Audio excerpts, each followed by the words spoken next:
गैरसमज झाले, त्या गैरसमजातून त्या खाटकावर गुन्हे दाखल करण्याच्या ऐवजी त्या साईवर गुन्हे दाखल केले. त्यांना ते जोपर्यंत जामीन मिळत नाही तोपर्यंत बाहेर राहावं लागलं. अशी गोरक्षकांवर काही वेळ येते, त्या टायमाला नक्कीच ताई तुम्ही आमच्या पाठीशी खंबीरपणे उभे असतात, त्याचा आम्हाला अभिमान आहे. आणि येणाऱ्या काळामध्ये पाथर्डी शहरातील जे गोमांस विक्री केंद्र आहे ते तातडीने बंद करावेत. इथं एक जमजम खानावळ आहे, ती खानावळ तातडीने बंद करावी. कारण पोलीस स्टेशनला मी जे म्हणतो की पोलीस स्टेशनला पीआय सोडून पीआय साहेबांसोबत 2-4 जण सोडून बाकीच्यांना सगळ्यांना मोतीबिंदू झालेला आहे. त्यांना ते काहीच दिसत नाही. त्यांच्या निदर्शनास आणण्यासाठी आज आक्रोश मेळावा आहे. यानंतर मी आणि शपथ घेतल्यानंतर महाराजांनी पहिली मोहीम जर महाराष्ट्रात काय राबवली तर गायी कापणाऱ्या कसायांचे हातपाय तोडायचं काम सुरू केलं. आणि त्या गोमातेचा आशीर्वाद छत्रपती शिवाजी महाराजांना असा लाभला की दूर दूरपर्यंत वाटत नव्हतं की पुन्हा हिंदूंचं राज्य येईल. आशावाद संपला होता. मुघलांचे पाय चाटण्यामध्ये, बूट चाटण्यामध्ये भली भली मातब्बर लोक व्यस्त झाली होती. पण या मराठमोळ्या मातीत एक हिंदू तरुण संकल्प करतो हिंदवी स्वराज्य स्थापन, आणि त्या सिंहासनावर राजे छत्रपती शिवाजी महाराज बसतात. एकमेव जर कृपा कोणाची झाली तर ती गोमातेची झाली. आणि हे मी सांगत नाहीये, महाराज सुद्धा सांगताय की माझ्या पाठीशी जे पुण्य उभं राहिलं ते पुण्य जर कशाचं उभं राहिलं तर ते गोरक्षणाचं राहिलं. म्हणून इतर सहकार्यांशी पत्रांमधनं संवाद साधत असताना महाराजांचं स्पष्ट बोलणं आहे, गायींचे रक्षण केल्याचे पुण्य बहुत आहे. हे महाराजांचं पत्र आजही उपलब्ध आहे की ज्यात महाराज सांगताय की गायींच्या रक्षणाचं पुण्य मोठं आहे. जे पुण्य माझ्या पदरी लाभलं त्याचा फायदा मला माझ्या आयुष्यात झाला. मग मला सांगा, जर आम्ही छत्रपती शिवाजी महाराजांचे स्वतःला मावळे म्हणत असू, आम्ही जर स्वतःला शिवभक्त म्हणत असू, तर फक्त शिवजयंतीला डीजे लावून नाचायचं का आपण सुद्धा? तर तुमचं आमचं सुद्धा शिवरायांचे भक्त म्हणून जर कर्तव्य काय आहे तर या कसायांचा माज मोडणं हे आपलं कर्तव्य आहे. गायी कापणारे जे कोण असतील त्यांना त्यांची लायकी दाखवणं आपलं कर्तव्य आहे. बरं, शिवरायच नाही, भगवान श्रीकृष्ण ज्यांना आपण सर्वस्व मानतो, भगवान श्रीराम, ही सगळी गोभक्त आहे. देवाचं सर्वात आवडतं नाव आदिनाथ बाबा गोपालकृष्ण आहे. सर्वात आवडतं नाव. जास्त कशाला या अहिल्यानगरच्या कन्या, पुरुष वर्गामध्ये आपण देव जर कुणाला मानतो तर छत्रपती शिवाजी महाराजांना मानतो महाराष्ट्रात. आणि स्त्री वर्गामध्ये महाराष्ट्रात एक देवी जन्माला आली ज्यांचं नाव पुण्यश्लोक अहिल्यादेवी होळकर. त्या या अहिल्यानगरच्या कन्या. मी जर आमचे गोपीचंद पडळकर साहेब इथं बसले, त्यांना देवींचं नाव घेतलं की त्यांच्या डोळ्यात पाणी येतं, आपण पाहिलंय.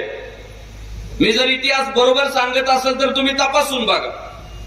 एवढी गोनिष्ठा होती, एवढी गोनिष्ठा होती. त्या इंदोरमध्ये एक दिवस पुण्यश्लोक अहिल्यादेवी होळकर चालल्या होत्या आणि त्यांना एक गाईचं वासरू मेलेलं दिसलं. तळपायाची आग मस्तकाला गेली. माझ्या राज्यात गोवंशाची हत्या. हे वासरू ज्याने कोणी मारला असेल त्याला मी सुट्टी देणार नाही, त्याला सोडणार नाही, त्यालाही मृत्यूदंडाची शिक्षा देणार.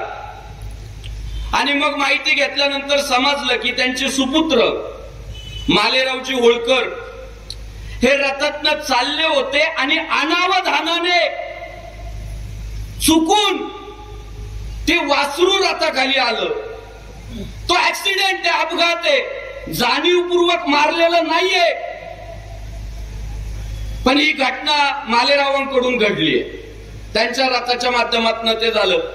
पुण्यश्लोक अहिल्यादेवी कडाडल्या. माझा मुलगा असला तरी अनाहूतपणे जरी माझ्या राज्यात गो हत्या झाली तर मी सोडणार नाही, त्याला माफ करू शकत नाही. चुकून सुद्धा गोवंशाची हत्या माझ्या राज्यात होता कामा नये. आणि असं सांगितलं जातं की जसा रथाखाली ते वासरू मेलं गायचं तसंच मालेरावांना सुद्धा बांधण्यात आलं. त्या कडक शिस्तीच्या होत्या, तिथे तडजोड चालत नव्हती. आणि अरे बैलांनी चापकाचे फटके पाटाडावर खाल्ले तेव्हा घरात दाण्याचे पोते येऊन पडले आणि मग आमच्या शरीरात आलं रक्त. त्या रक्ताच्या थेंबा थेंबात वाटा जर कोणाचा आहे तर गोमातेचा आहे. हल्ला करतायत आणि तो हल्ला परत होता कामा नये. कारण तिसगाव मधला जो कत्तलखाना आहे त्या कत्तलखान्यामध्ये जर परत गायी कापलेल्या दिसल्या तर त्या गायीच्या शिंगानच त्यांचा कोथळा काढला जाईल हे सांगण्यासाठी इथं सगळे लोक आले. बरोबर ना? तलवार वापरायची गरज नाही ना. कारण इतकी मस्ती. महाराष्ट्रामध्ये गोहत्येच्या विरोधातला बंदीचा कायदा आल्याच्या नंतर हे बाडगे लोक गायींची कत्तल करतायत. ते गोमांस पाथर्डी शहरामध्ये विकतायत, नेवासामध्ये विकतायत, अहिल्यानगर शहरामध्ये विकतायत. आणि पोलीस प्रशासन जर बघ्याची भूमिका घेणार असेल तर महाराजांनी आता जी भूमिका मांडली तीच भूमिका आम्ही सगळे आमदार महाराष्ट्राच्या विधिमंडळामध्ये मांडू. ज्या पोलीस स्टेशनच्या हद्दीमध्ये गायी कापल्या जातील किंवा गोमांस विक्री केला जाईल तिथल्या अधिकाऱ्याला जबाबदार धरलं जाईल. कशा काय गायी तिथे येतात आणि आमच्या सगळ्या गोरक्षकांना आंदोलन करावं लागतं.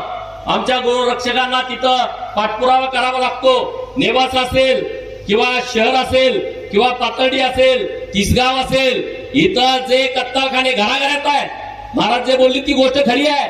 त्यांना कत्तलखान्याची गरज नाही आहे. त्यांच्या घराच्या तिथं अंगणामध्ये तिथं कुठंतरी एखादं कंपाऊंड मारून हे नीच काम केलं जात आहे. हे नीच काम परत अहिल्यानगर जिल्ह्यामध्ये जर झालं तर जशाच तशा पद्धतीनं उत्तर देण्याची भूमिका या सगळ्या तरुण मित्रांची आहे. हे काय उगाच इथं गोळा झाले नाही. ठीक आहे, राजकीय सभा नाही आहे इथं. मतदान करण्यासाठी कुणाला तर गाडीत भरून इथं आणलेलं नाही आहे. हे सगळे हिंदू बांधव की ज्यांना वाटतंय की गो हत्या बंदी पूर्णपणे थांबली पाहिजे असे सगळे हजारो छत्रपती शिवाजी महाराजांचे मावळे हे पाथर्डीच्या चौकामध्ये आलेले आहेत. आणि तुम्हाला आम्हाला सगळ्यांना इतिहास माहित आहे, महाराजांच्या मावळ्यांमध्ये संख्या कमी असते पण त्यांचं काम मोठं असतं, काम जोरात असतं. 10-20 मावळे जायचं आणि ठोकून यायचं ही छत्रपती शिवाजी महाराजांच्या युद्ध नीतीची एक नीती आहे. आणि त्यामुळं आज हजारो मावळे इथं एकत्रित झालेले आहेत. अरे काय हा प्रसंग आहे, काय हा प्रकार आहे की तुम्ही आमच्या गोरक्षकांवरती अटॅक करता.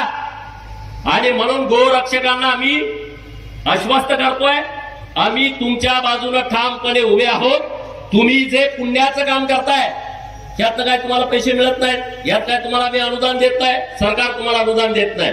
पण प्रत्येक गोरक्षकाला वाटतंय की आमची गोमाता वाचली पाहिजे. अरे राज्य सरकारनं राज्यमातेचा दर्जा दिलाय आणि म्हणून आपल्या सगळ्या शेतकरी. आता मला इथं सांगा, इथं शेतकरी कोण आहेत हात वर करा ज्यांच्या नावावरती 7 बार आहे. सगळे जण आहेत.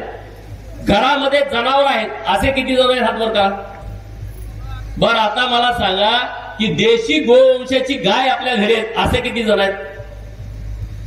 बघा बहुसंख्य लोक आहेत. जे नाहीत त्यांनाही माझी विनंती आहे की तुमच्या घरी सुद्धा आपली एक देशी गोवंशाची गाय असली पाहिजे.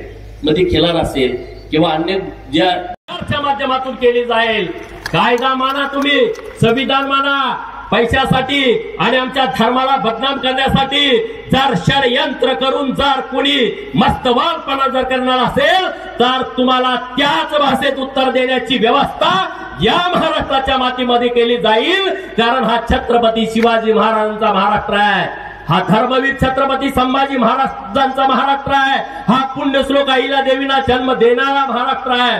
त्यामुळं कुणाचंही कसलंही आता कौतुक केलं जाणार नाही, लाड केले जाणार नाहीत. जे सरकार म्हणताय, जे संविधान म्हणताय त्या पद्धतीनं तुम्ही वागा. जर तुम्हाला संविधान मान्य नसेल, जर तुम्हाला संविधान मान्य नसेल तर तुम्ही पाकिस्तानमध्ये जाण्याची इच्छा व्यक्त करा. तुमचं व्यवस्थितपणे सरकार पार्सल पॅक करून तुम्हाला तिकडे वाघा बॉर्डरवरनं कंबाड्यात लाद घालून तिकडे पाठवण्याची आम्ही व्यवस्था करू. तुम्हाला खर्च सुद्धा करण्याची आवश्यकता नाही. अरे ते भिके कंगाला राहता पाकिस्तान जिंकलं का लगेच तुम्हाला खुजली उठते, तुम्ही लगेच फटाकड्याची सर हाताळता? त्या पोलीस प्रशासनाने ह्याची चांबडी काढली पाहिजेत ना. हे पाकिस्तानात चाललं असतं का सांगा? पाकिस्तानमध्ये एखाद्या हिंदूनं जर हे प्रकरण केलं असतं तर त्याला त्याने असं सोडलं असतं का जीवन? सांगा, सोडलं असतं का? काय तुमचं म्हणणं आहे? आज तुम्ही युट्यूबवरती सर्च करा ना, सोडला नसता. आज त्या पहिलगाम मध्ये तुम्ही हिंदूचा धर्म विचारून गोळ्या घातल्या. महाराष्ट्रातली काय काय लोक बोलली असं प्रकरण झालं नसेल, हिंदू धर्म विचारून त्यांनी गोळ्या घातल्या. अरे आता मी हिंदू धर्म सांगून तुमचे सगळे अतिरेकी अड्डे पाकिस्तानात 100 किलोमीटर घुसून उद्ध्वस्त करून टाकले. हे मोदी आहे. ही बदललेली 5,000 प्रकारची वेगवेगळी शस्त्रास्त्र भारतामध्ये तयार केलेली आहेत आणि ती 81 देशाला 28,000 कोटी रुपयाची निर्यात केलेली आहे. किती? बदललेला भारत आहे, बदललेला. ब्रह्मोस आपलं बघितलं का? सगळ्यात खतरनाक आहे. कधी जातंय, कधी जाळतंय, पेटवतंय, काहीच कळत नाही. हे सगळं आता पूर्णपणे सगळं बदललंय आणि त्यामुळे आता पाकिस्तानची पुंगी टाईट झाल्या. तुम्ही इथं मोल्यामध्ये काहीतरी खोड्या काढण्याच्या भानगडीत पडू नका. तिकडं मोदी आहेत, इकडं देवाभाऊ आहेत. उगाच तुमच्या ढुंगणाची साल्टी निघून जातील. ते मतं वगैरे मागणारी लोक तुमच्याकडे येणार नाहीत. कातडी तुमची निघतील आणि ती काढलीच जातील. तुम्हाला आता सुट्टी नाही यामध्ये.